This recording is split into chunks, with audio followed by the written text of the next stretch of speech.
유럽 전시계를 호령하던 강철 여인이 한국에서 마주한 충격적인 변화의 순간, 차가운 완벽주의자였던 러시아 큐레이터 엘레나가 서울에서 만난 건 단순한 전시가 아니었습니다. 파리 루브르에서 베니스 비엔날레까지 화려한 경력 뒤에 숨겨진 그녀의 얼어붙은 마음이 녹기 시작한 곳은 바로 대한민국이었어요. 예상치 못한 따뜻함, 섬세한 배려, 그리고 동양적 미학의 깊이까지. 하지만 진짜 놀라운 건 따로 있었습니다. 세계 최고 무대에서의 성공을 포기하고라도 지키고 싶었던 그 무언가가 바로 한국에 있었거든요. 과연 그녀를 이토록 변화시킨 한국의 매력은 무엇이었을까요? 지금부터 공개되는 감동적인 이야기 놓치면 후회할 거예요. 구독과 좋아요, 알림 설정까지 눌러주시고 끝까지 함께해주세요. 안녕하세요. 저는 엘레나 바실리에바입니다. 사람들은 저를 북쪽의 강철 여인이라 불렀어요. 차가운 태도와 계산된 표정, 완벽한 동선으로 유럽 전시계를 누비던 국제 큐레이터였거든요. 런던의 테이트 모던에서 베니스 비엔날레까지 저는 늘 조명이 쏟아지는 무대 뒤에서 작품들을 배치하고 예술가들을 관리했습니다. 화려한 스포트라이트는 받지 않았지만 제가 다루는 작품과 전시장은 언제나 사람들의 시선 한가운데 있었어요. 파리 루브르 박물관의 현대미술관에서 근무하던 어느 날 동료 안나가 흥미로운 소식을 전했어요. 서울의 신진 갤러리에서 초청을 받았다는 거였죠. 저는 웃으며 대수롭지 않게 넘겼습니다. 아시아? 잠깐 반짝일 뿐이야. 하지만 안나의 SNS에는 이미 유럽 평론가들이 서울 전시를 언급하고 있었고 젊은 컬렉터들이 한국 작가들을 주목하고 있었어요. 그리고 뜻밖에도 저에게도 같은 초청장이 도착했습니다. 겉표지에는 한글과 영어가 함께 적혀 있었고 은은한 한지 느낌의 종이에서 향긋한 냄새가 났어요. 유럽에서 봤던 화려한 초청장과는 완전히 다른 느낌이었습니다. 잠시 망설였지만 결국 저는 짧은 출장이라 생각하며 항공료를 예약했어요. 그때만 해도 이 선택이 제 인생을 완전히 바꿔놓을 거라곤 상상도 못했습니다. 인천공항에 내린 순간 예상과 다른 풍경이 눈앞에 펼쳐졌어요. 화려하기보다 정돈된 움직임, 인위적이지 않은 조명, 그리고 어디서든 들리는 차분한 안내방송이 있었습니다. 저는 괜히 똑바로 걸었어요. 익숙했던 유럽의 분주한 공항과는 달리 이곳은 묘하게 질서 있는 음악 같았습니다.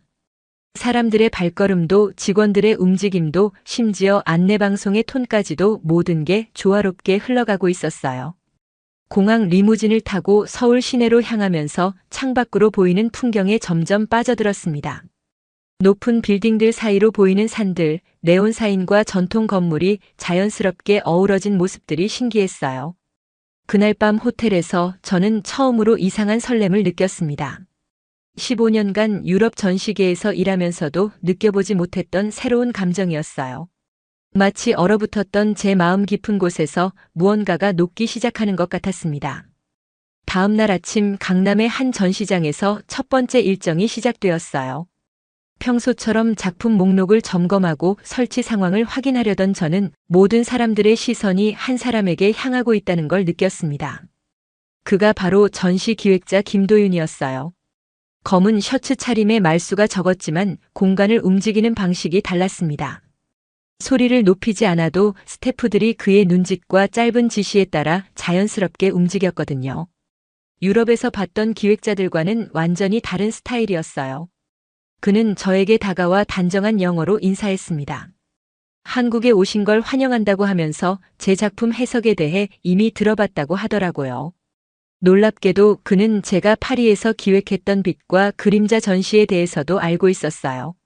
작품 배치 회의가 시작되자 그는 제 의견을 유심히 들었습니다. 보통 해외 기획자들은 제 경력이나 유럽 경험을 먼저 언급하곤 했는데 그는 달랐어요.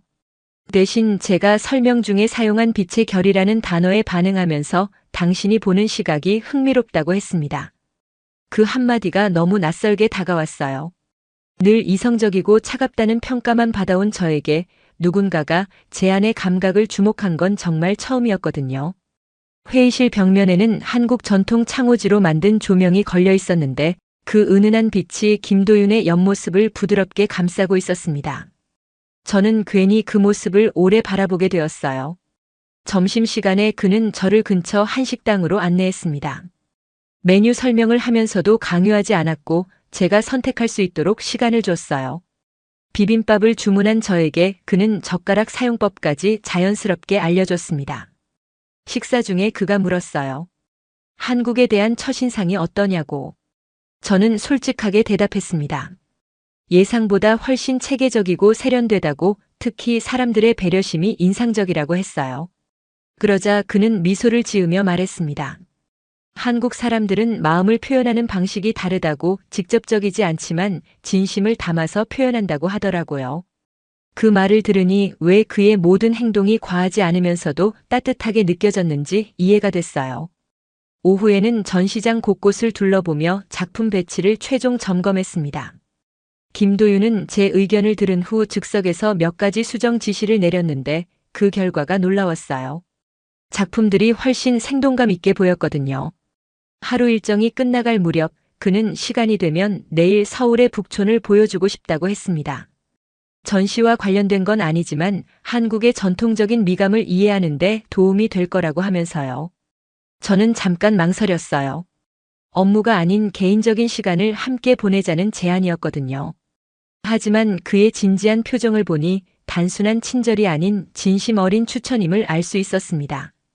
그날 밤 호텔로 돌아가면서 저는 이상한 기분이었어요. 15년간 수많은 동료들과 일해왔지만 이렇게 자연스럽게 편안함을 느낀 적은 없었거든요. 김도윤이라는 사람에게서 느껴지는 따뜻함과 전문성이 묘하게 조화를 이루고 있었어요. 다음 날 오전 9시 김도윤이 약속한 대로 호텔 로비에서 저를 기다리고 있었어요. 어제와 같은 검은 셔츠 차림이었지만 오늘은 왠지 더 편안해 보였습니다. 북촌으로 가는 길에 그는 서울의 역사에 대해 차분하게 설명해 줬어요. 조선시대부터 이어져 온 이 동네가 어떻게 현재의 모습을 갖게 되었는지, 전통과 현대가 어떻게 공존하고 있는지를 말이에요. 좁은 돌담길을 걸으면서 저는 유럽의 어떤 거리와도 다른 독특한 아름다움을 느꼈습니다. 기와 지붕의 곡선, 나무문의 질감, 돌담 사이로 보이는 작은 정원들이 모두 조화롭게 어우러져 있었거든요.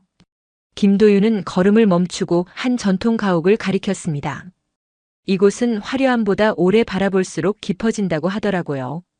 그의 말은 단순한 건축 설명 같았지만 어쩐지 제 마음을 향한 조언처럼 들렸어요. 한옥 체험관에서 전통차를 마시며 그는 한국 미학에 대해 이야기했습니다. 서양의 미학이 완성된 아름다움을 추구한다면 동양의 미학은 여백과 절제 속에서 상상력을 자극한다고 했어요. 제가 어제 언급했던 빛의 결도 바로 그런 맥락에서 이해할 수 있다고 하더라고요. 그 순간 저는 깨달았어요. 제가 지금까지 추구해온 완벽함이라는 게 어쩌면 너무 경직된 것은 아니었을까 하고 말이에요. 김도윤의 설명을 들으니 미완성 속에서 오히려 더 깊은 아름다움을 찾을 수 있다는 생각이 들었습니다. 점심 무렵 우리는 인사동으로 이동했어요. 전통 찻집에서 녹차를 마시며 그는 한국 현대 미술의 흐름에 대해 설명해 줬습니다. 서구 미술을 받아들이면서도 고유의 정체성을 잃지 않으려는 작가들의 노력이 인상적이라고 했어요. 그때 갑자기 소나기가 내리기 시작했습니다. 김도윤은 당황하지 않고 찻집 처마 밑으로 저를 이끌었어요. 빗소리를 들으며 그는 말했습니다. 한국 사람들은 이런 갑작스러운 변화도 자연의 일부로 받아들인다고, 억지로 막으려 하지 않고 함께 흘러간다고 하더라고요. 그의 차분한 목소리와 빗소리가 어우러지면서 저는 묘한 평온함을 느꼈어요. 유럽에서 늘 계획대로 완벽하게 통제하려 했던 제 모습과는 너무 달랐거든요. 비가 그친 후 우리는 창덕궁 후원을 걸었습니다. 자연과 인공이 절묘하게 조화된 그 공간에서 김도윤은 한국 전통 조경의 특징을 설명해 줬어요. 자연을 정복하는 게 아니라 자연과 함께 호흡한다는 철학이 담겨 있다고 했습니다. 연못에 비친 나무들을 바라보며 저는 처음으로 제 마음속 깊은 곳을 들여다보게 되었어요. 그동안 얼마나 딱딱하게 살아왔는지, 얼마나 많은 것들을 놓치며 살아왔는지를 깨닫게 된 거죠. 해가 질 무렵 김도윤은 저를 높은 언덕으로 데려갔습니다. 그곳에서 바라본 서울의 야경은 정말 아름다웠어요. 현대적인 빌딩들 사이로 보이는 한강, 그리고 멀리 보이는 산들까지 모든 것이 하나의 그림처럼 어우러져 있었습니다. 그는 조용히 말했어요. 서울이라는 도시도 이렇게 다양한 시간과 공간이 공존하는 곳이라고, 그래서 더 매력적이라고 하더라고요. 그 말을 들으며 저는 이 도시가 저에게 새로운 가능성을 보여주고 있다는 걸 느꼈습니다. 며칠이 지나면서 저는 김도윤과의 시간이 점점 자연스러워지는 걸 느꼈어요. 전시 준비를 하면서도 그와의 대화는 단순한 업무를 넘어선 무언가가 되어가고 있었습니다. 어느 날 오후 전시장에서 조명 점검을 하던 중 갑작스럽게 정전이 일어났어요. 순간 전시장 전체가 어둠에 휩싸였고 저는 반사적으로 긴장하며 이동하려 했습니다. 그런데 김도윤이 재빨리 제 팔을 붙잡으며 말했어요. 천천히 움직이라고, 급하게 서두르지 말라고 하더라고요. 어둠 속에서 전해진 그의 손의 온기가 너무 따뜻했어요. 그 순간 이상하게 심장이 빠르게 뛰기 시작했습니다. 화려한 무대나 거창한 고백이 아닌 이런 단순한 배려가 제 마음을 흔들고 있다는 게 신기했어요. 정전이 복구된 후 그는 제게 미안하다고 했습니다. 한국의 오래된 건물들이 가끔 이런 문제가 생긴다면서 놀라셨을 거라고 하더라고요. 하지만 저는 오히려 그 순간이 소중하게 느껴졌어요. 그날 저녁 김도윤은 저를 한강공원으로 데려갔습니다. 강변을 따라 걸으며 그는 한국 사람들의 여가 문화에 대해 이야기해줬어요. 바쁜 일상 속에서도 이렇게 자연 속에서 휴식을 찾는다고, 그것이 한국인들의 지혜라고 했습니다. 벤치에 앉아 한강을 바라보며 저는 처음으로 제 이야기를 털어놓게 되었어요. 어릴 때부터 완벽해야 한다는 압박 속에서 살아왔다고, 그래서 늘 차갑고 계산적인 사람이 되었다고 했습니다. 김도윤은 조용히 들어주었어요. 그리고는 완벽함이란 게 때로는 사람을 외롭게 만든다고, 불완전함 속에서 오히려 진정한 아름다움을 찾을 수 있다고 말했습니다. 그의 말이 제 마음 깊숙이 스며들었어요. 다음 날 전시 리허설이 있었습니다. 유럽에서 온 다른 큐레이터들과 함께 최종 점검을 하는 자리였는데 저는 김도윤이 그들과 소통하는 방식을 유심히 지켜봤어요. 그는 완벽한 영어를 구사했지만 절대 자신을 과시하지 않았습니다. 오히려 상대방의 의견을 먼저 듣고 그들의 관점을 이해하려 노력했어요. 그리고 한국적인 미감에 대해 설명할 때는 강요하지 않으면서도 자연스럽게 흥미를 유발했습니다. 그 모습을 보며 저는 진정한 국제적 감각이 무엇인지 깨달았어요. 자신의 것을 버리고 서구적인 것만 따라하는 게 아니라 자신의 정체성을 바탕으로 소통하는 것이었습니다. 리허설이 끝난 후 김도윤이 저에게 다가왔어요. 오늘 제가 작품을 설명하는 모습이 어제와 달랐다고, 더 자연스럽고 진정성이 느껴졌다고 하더라고요. 그 말을 들으니 제 안에서도 뭔가 변하고 있다는 걸 실감했어요. 저녁 식사를 함께 하며 그는 내일이 전시 개막일이라는 것을 언급했습니다. 그동안 함께 준비한 시간들이 결실을 맺는 날이라고, 저와 함께 할 수 있어서 영광이었다고 했어요. 그런데 그 말을 들으니 갑자기 아쉬움이 밀려왔습니다. 전시가 끝나면 저는 다시 유럽으로 돌아가야 하고 이 모든 것들이 추억이 되어버릴 테니까요. 처음으로 누군가와 이렇게 깊이 연결되는 느낌을 받았는데 그것을 놓쳐야 한다는 생각이 마음을 무겁게 했어요. 하지만 김도윤은 제 표정을 알아챘는지 조용히 말했습니다. 좋은 인연은 시간과 거리를 초월한다고, 진심으로 만난 사람들은 언제든 다시 만날 수 있다고 하더라고요. 그 말이 위로가 되면서도 동시에 더 큰 그리움을 불러일으켰어요. 전시 개막일 아침 저는 평소보다 일찍 일어나 준비를 했어요. 마음이 설레면서도 한편으로는 복잡했습니다. 오늘이 지나면 제가 여기서 보낸 시간들이 정말 끝나는 건지 아직 실감이 나지 않았거든요. 전시장에 도착하니 김도윤이 이미 와서 마지막 점검을 하고 있었어요. 그의 모습을 보니 며칠 전 처음 만났을 때와는 완전히 다른 감정이 들었습니다. 이제는 그저 동료가 아니라 제게 특별한 의미가 된 사람이라는 걸 인정하지 않을 수 없었어요. 개막식이 시작되자 많은 사람들이 몰려들었습니다. 한국의 유명 컬렉터들, 미술 평론가들, 그리고 젊은 작가들까지 다양한 사람들이 전시를 관람했어요. 저는 작품 앞에서 설명을 하면서도 자꾸만 김도윤의 모습을 찾게 되었습니다. 그는 관람객들 사이를 조용히 움직이며 각자에게 적절한 안내를 하고 있었어요. 과하지 않으면서도 세심한 배려로 모든 사람이 편안하게 전시를 즐길 수 있도록 도왔습니다. 그의 걸음은 여전히 일정했고 목소리도 차분했어요. 1시간쯤 지났을 때 예상치 못한 일이 일어났습니다. 유럽에서 온 한 평론가가 제게 다가와서 말했어요. 오늘 제가 작품을 설명하는 방식이 예전과 다르다고, 더 인간적이고 감정이 살아있다고 하더라고요. 그 말을 들으며 저는 깨달았어요. 김도윤과 보낸 이 며칠 동안 제가 정말 변했다는 걸 말이에요. 차갑고 완벽했던 제 모습에서 따뜻함과 진정성을 찾게 되었다는 걸 인정하게 되었습니다. 개막식이 한창일 때 김도윤이 저에게 잠깐 시간을 내어달라고 했어요. 우리는 전시장 옥상으로 올라갔습니다. 서울의 야경이 펼쳐진 그곳에서 그는 조용히 말을 시작했어요. 이번 전시를 준비하면서 저와 함께한 시간이 자신에게도 특별했다고, 한국의 미술계가 세계와 소통하는 새로운 방법을 보여준 것 같다고 했습니다. 그리고는 조심스럽게 물었어요. 혹시 한국에 더 머물 생각은 없냐고 말이에요. 그 질문에 저는 잠시 말을 잃었습니다. 사실 며칠 전부터 계속 생각하고 있던 문제였거든요. 유럽으로 돌아가야 한다는 현실적인 이유들과 이곳에 더 머물고 싶다는 마음 사이에서 계속 흔들리고 있었어요. 김도윤은 제가 고민하고 있다는 걸 알아챘는지 서두르지 말라고 했습니다.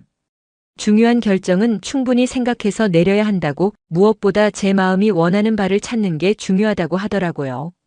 그때 갑자기 휴대폰이 울렸어요. 파리 본사에서 온 전화였습니다. 루브르 박물관의 새로운 프로젝트 책임자 제의를 받았다는 내용이었어요. 커리어의 정점이 될 수 있는 기회였습니다. 통화를 마친 후 김도윤이 축하한다고 했어요. 정말 대단한 기회라면서 제가 그동안 쌓아온 실력을 인정받은 거라고 하더라고요. 하지만 그의 표정에서는 아쉬움이 느껴졌어요. 저도 복잡한 마음이었습니다. 분명 좋은 기회였지만 왜인지 기쁘지가 않았어요. 오히려 이곳을 떠나야 한다는 현실이 더 무겁게 다가왔습니다. 다시 전시장으로 내려와서 남은 시간을 보냈어요. 관람객들과 대화하고 작품에 대한 설명을 하면서도 제 마음 한구석에서는 계속 같은 질문이 맴돌았습니다. 과연 무엇이 제게 진짜 소중한 것일까요? 개막식이 끝나갈 무렵 김도윤이 저에게 다가왔어요. 내일 저녁에 시간이 되면 함께 식사를 하자고, 제대로 된 이야기를 나누고 싶다고 했습니다. 그의 진지한 표정을 보니 저도 마음의 준비를 해야겠다는 생각이 들었어요. 다음 날 저녁 김도윤이 약속한 장소는 한옥을 개조한 작은 레스토랑이었어요. 조용하고 아늑한 분위기에서 우리는 처음으로 진솔한 대화를 나눌 수 있었습니다. 저는 파리에서 온 제이에 대해 자세히 이야기했어요. 루브르 현대미술관의 새로운 섹션을 총괄하는 자리라는 것, 제 전문 분야에서는 정말 꿈같은 기회라는 것을 설명했습니다. 하지만 동시에 이곳에서 느낀 변화에 대해서도 털어놓았어요. 김도윤은 조용히 들어주었습니다. 그리고는 말했어요. 좋은 기회를 놓치는 것은 아깝다고 하지만 무엇보다 제 마음이 진정 원하는 바가 무엇인지 찾는 게 중요하다고 하더라고요. 식사를 마친 후 우리는 청계천을 따라 천천히 걸었습니다. 밤늦은 시간이었지만 여전히 사람들이 산책을 즐기고 있었어요. 조명에 반사된 물결이 아름다웠고 도심 속에서도 자연의 소리를 들을 수 있었습니다. 김도윤은 자신의 이야기도 들려주었어요. 젊은 시절 뉴욕에서 공부했던 경험, 그곳에서 느꼈던 문화적 충격, 그리고 결국 한국으로 돌아온 이유에 대해서 말이에요. 자신의 뿌리를 잃지 않으면서도 세계와 소통할 수 있는 방법을 찾고 싶었다고 했습니다. 그의 이야기를 들으며 저는 제 자신을 돌아보게 되었어요. 지금까지 저는 늘 남들이 정해놓은 기준에 맞춰 살아왔는데 정작 제가 진정 원하는 것이 무엇인지는 생각해 본 적이 없었거든요. 다음 날 전시장에서 마지막 정리 작업을 하면서도 제 마음은 계속 흔들렸어요. 파리 본사에서는 빠른 답변을 재촉하고 있었고 김도윤은 제 결정을 기다려주고 있었습니다. 그날 오후 예상치 못한 일이 일어났어요. 전시를 관람한 한국의 유명 컬렉터가 저에게 제안을 했습니다. 서울에 새로 개관할 국제 갤러리의 큐레이터로 일해보지 않겠냐는 것이었어요. 조건도 나쁘지 않았고 무엇보다 한국과 유럽을 오가며 국제적인 전시를 기획할 수 있는 기회였습니다. 김도윤과도 계속 함께 일할 수 있는 가능성이 있었어요. 하지만 여전히 결정하기 어려웠습니다. 15년 동안 쌓아온 유럽에서의 경력을 포기하고 새로운 도전을 한다는 것이 쉽지 않았거든요. 그날 저녁 김도윤이 저를 남산타워로 데려갔어요. 서울 전체가 내려다 보이는 그곳에서 그는 조용히 말했습니다. 인생에서 정말 중요한 순간은 몇 번 오지 않는다고, 그럴 때는 머리보다 마음의 소리를 들어야 한다고 하더라고요. 야경을 바라보며 저는 처음으로 제 진심과 마주했어요. 파리의 화려한 커리어보다 이곳에서 느낀 따뜻함과 새로운 가능성이 더 소중하다는 걸 인정하게 되었습니다. 김도윤에게 물었어요. 만약 제가 여기 머문다면 우리 사이는 어떻게 될 것인지를 말이에요. 그는 미소를 지으며 대답했습니다. 천천히 알아가면 된다고, 서두르지 않고 자연스럽게 흘러가는 대로 하자고 하더라고요. 그 순간 저는 마음의 결정을 내렸어요. 파리의 제의는 정중히 거절하고 서울에서 새로운 시작을 해보기로 했습니다. 두렵기도 했지만 동시에 설레기도 했어요. 김도윤에게 제 결정을 이야기했을 때 그는 정말 기뻐했습니다. 하지만 동시에 신중하게 생각해보라고, 후회하지 않을 자신이 있는지 다시 한번 확인해보라고 했어요. 그런 그의 배려가 제 마음을 더욱 확고하게 만들었습니다.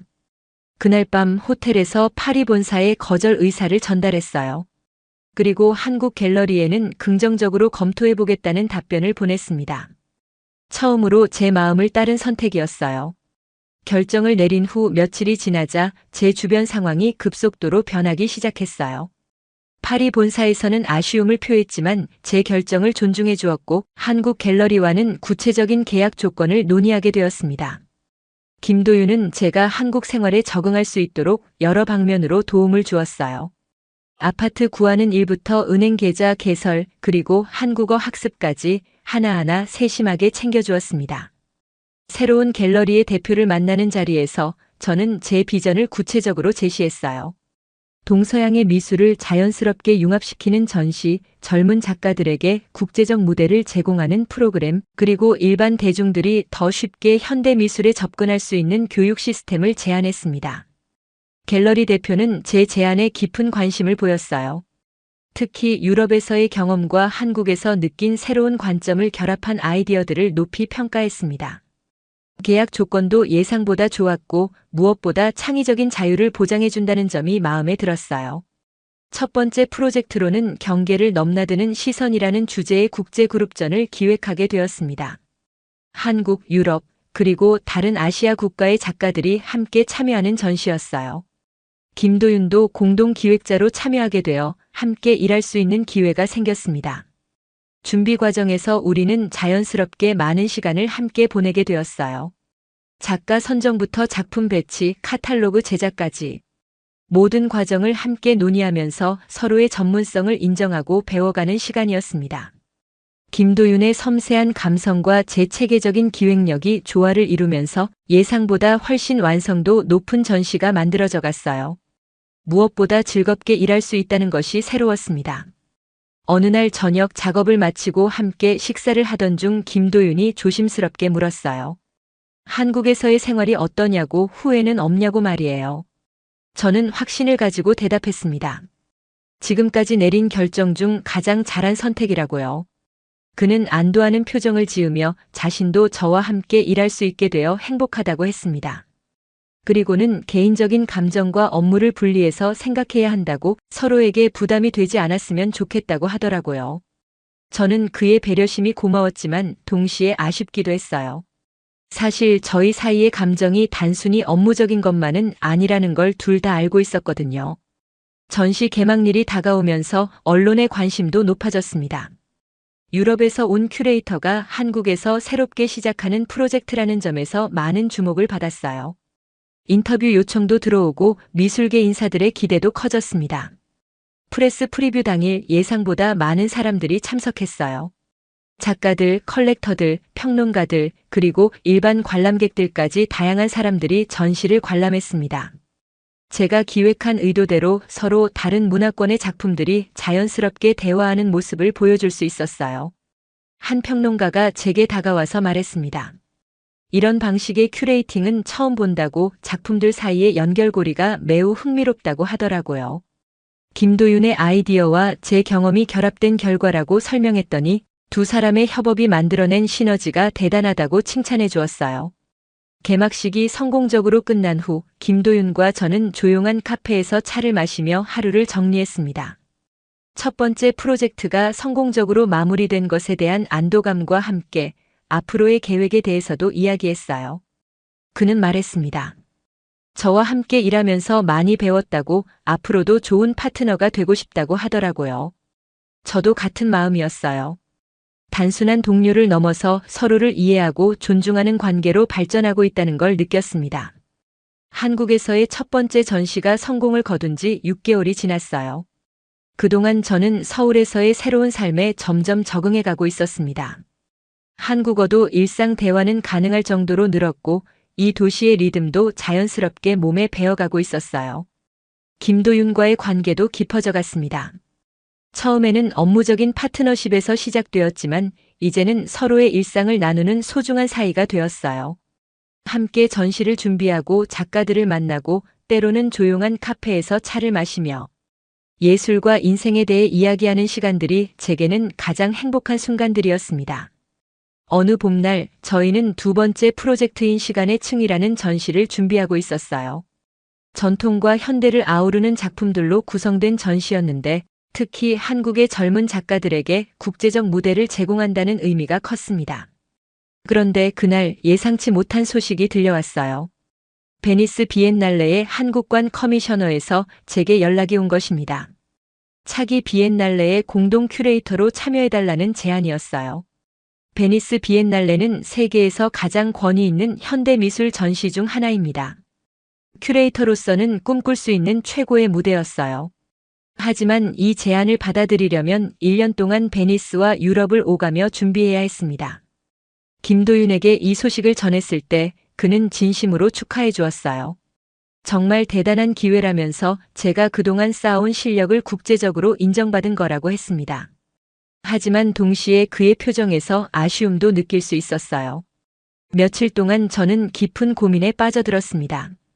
베니스 비엔날레는 분명 놓치기 아까운 기회였지만 지금 서울에서 하고 있는 일들도 의미가 있었거든요. 무엇보다 김도윤과 함께 만들어가고 있는 이 새로운 관계를 포기하고 싶지 않았어요. 갤러리 동료들과 상의해보니 모두 베니스 기회를 잡으라고 조언했습니다. 커리어에 있어서 절대 놓칠 수 없는 기회라고 나중에 후회할 수도 있다고 했어요. 합리적인 조언이었지만 제 마음은 여전히 정리되지 않았습니다. 그날 저녁 김도윤과 함께 한강을 걸었어요. 석양이 강물을 붉게 물들이는 아름다운 시간이었습니다. 저는 제 고민을 솔직하게 털어놓았어요. 베니스 기회는 소중하지만 여기서의 삶도 포기하기 어렵다고요. 김도윤은 조용히 들어주다가 말했습니다.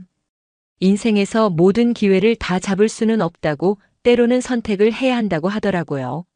그리고 무엇보다 제 마음이 진정 원하는 바가 무엇인지 찾는 게 중요하다고 했어요. 그는 덧붙였습니다. 만약 제가 베니스를 선택한다면 충분히 이해하겠다고 그런 기회는 흔하지 않으니까요. 하지만 저희 사이의 관계도 소중하게 생각한다면서 어떤 선택을 하든 존중하겠다고 했습니다. 그의 말을 들으며 저는 깨달았어요. 진정한 사랑은 상대방의 꿈을 지지하는 것이라는 걸 말이에요. 김도윤은 자신의 아쉬움보다 제 미래를 먼저 생각해주고 있었습니다. 일주일 후 저는 최종 결정을 내렸어요. 베니스 비엔날레 제안은 정중히 거절하고 서울에서의 삶을 계속 이어가기로 한 것입니다. 대신 한국과 유럽을 연결하는 순회 전시를 기획해서 두 문화권의 교류를 더욱 활발하게 만들어보자고 제안했어요. 김도윤에게 제 결정을 이야기했을 때 그는 정말 기뻐했습니다. 하지만 동시에 후회하지 않을 거냐고 정말 확신하는 거냐고 거듭 물어봤어요. 저는 확신에 찬 목소리로 대답했습니다. 지금 이 순간 이곳에서의 삶이 저에게는 가장 소중하다고요. 그날 밤 우리는 처음으로 서로의 진심을 고백했어요. 언제부터인가 단순한 동료를 넘어선 감정을 느끼고 있었다는 것, 그리고 앞으로도 함께 걸어가고 싶다는 마음을 나누었습니다. 한국은 더 이상 저에게 잠시 머무는 무대가 아니었어요. 제가 다시 살아가고 사랑하고 꿈꿀 수 있는 진짜 무대가 되어 있었습니다. 김도윤과 함께라면 어떤 도전도 해볼 수 있을 것 같았어요. 이렇게 엘레나의 놀라운 변화 이야기가 막을 내렸습니다. 차가운 완벽주의자에서 따뜻한 사랑을 찾은 여인으로 그 변화의 중심에는 바로 우리 대한민국이 있었어요. 한국의 섬세한 배려, 문화, 전통과 현대가 조화롭게 공존하는 미학, 그리고 진심으로 사람을 대하는 따뜻함이 세계적인 큐레이터의 마음까지 사로잡았습니다. 베니스 비엔날레보다 소중한 것을 한국에서 찾았다는 그녀의 선택이 얼마나 의미 깊은지 알 수 있죠. 이것이 바로 K컬처의 진짜 힘입니다. 화려한 겉모습이 아닌 진정성 있는 마음으로 전 세계 사람들과 소통하는 우리나라의 매력 말이에요. 여러분도 이런 감동적인 이야기가 더 궁금하시다면 구독 버튼을 꼭 눌러주세요. 좋아요와 알림 설정도 잊지 마시고 댓글로 여러분의 생각도 나눠주시면 감사하겠습니다. 다음에도 더 흥미진진한 이야기로 찾아뵐게요.